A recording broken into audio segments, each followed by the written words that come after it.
I've seen many people in my short walk with God. I went somewhere to preach and I saw a damsel. This young lady looked like an Indian. When I looked upon this lady, I thought maybe she came for that meeting to trust God to win a contract. Because everything about her showcased excellence and glory. But to my greatest dismay, the lady was seeking God to get married. I said, it's not possible.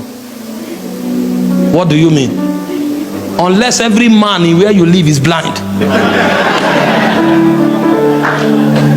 How old are you? I'm 38 years old. What? Have you been locked up in your room all your life?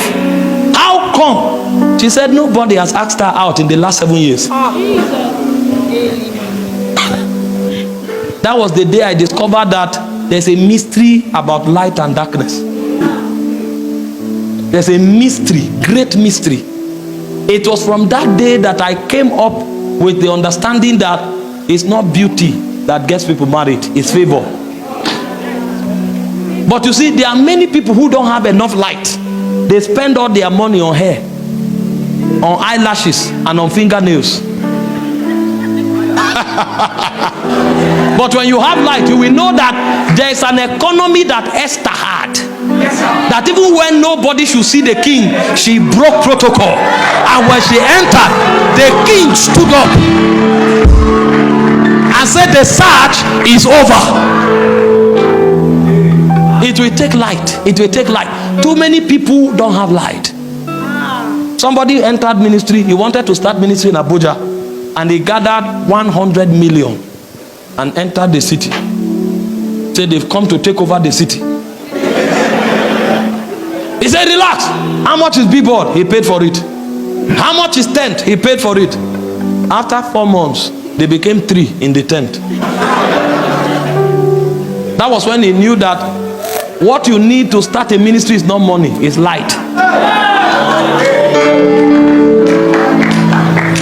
I wish you understood the excellency of light. You wouldn't jump into that business until you have light.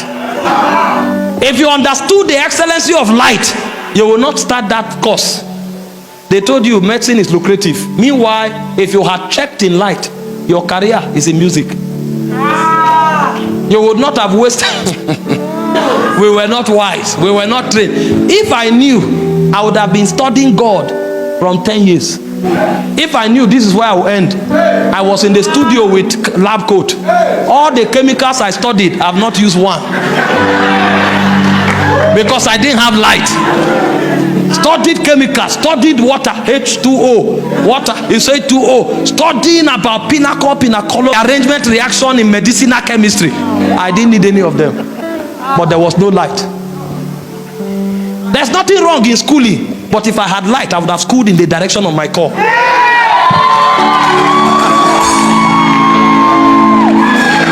I would have schooled. It would have equipped me better. But I didn't have light. I was groping in darkness for many years before I began to hear the sounds of heaven.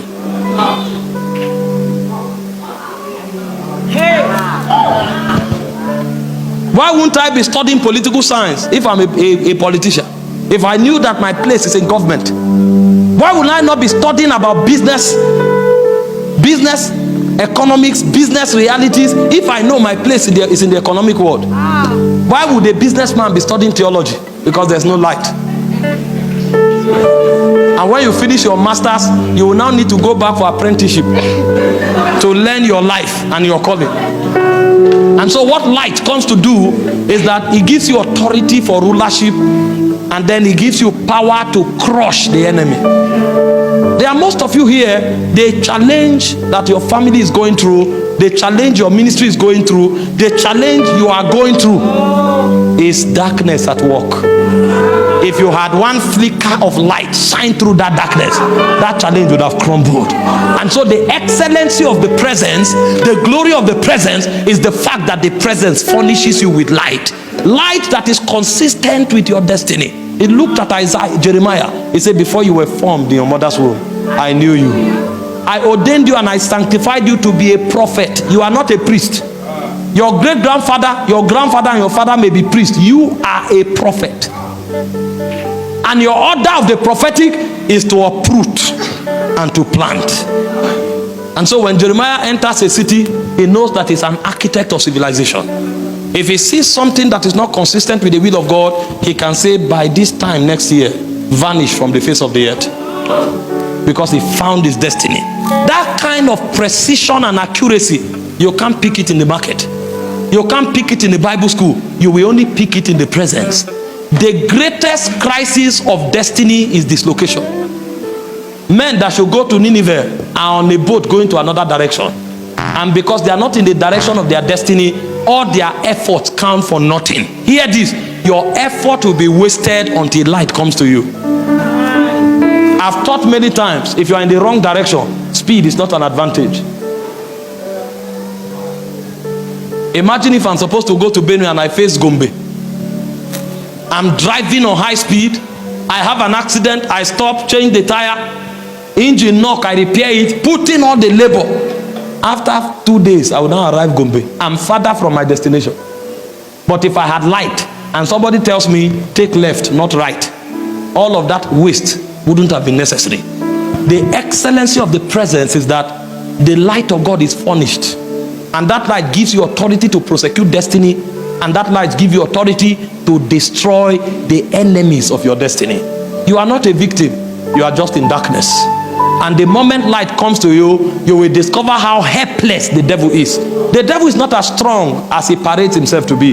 He's a defeated foe. He said, having spoiled principalities and powers, he made a public show of them, triumphing over them by the cross. The devil is not powerful. The devil only has instrument of deception that he uses to keep the sons of light in captivity. The moment light comes to you, you will discover your rulership over the devil. That's the excellency of the presence of God. That light dwells in God's presence. And so what does light do? Two things. Number one, light gives you authority in the realm of God.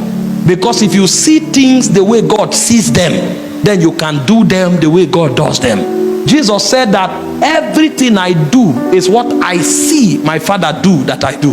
So light is the symbol of authority in the spirit realm. In Job chapter 38 verse 4, it said, declare now if you have understanding.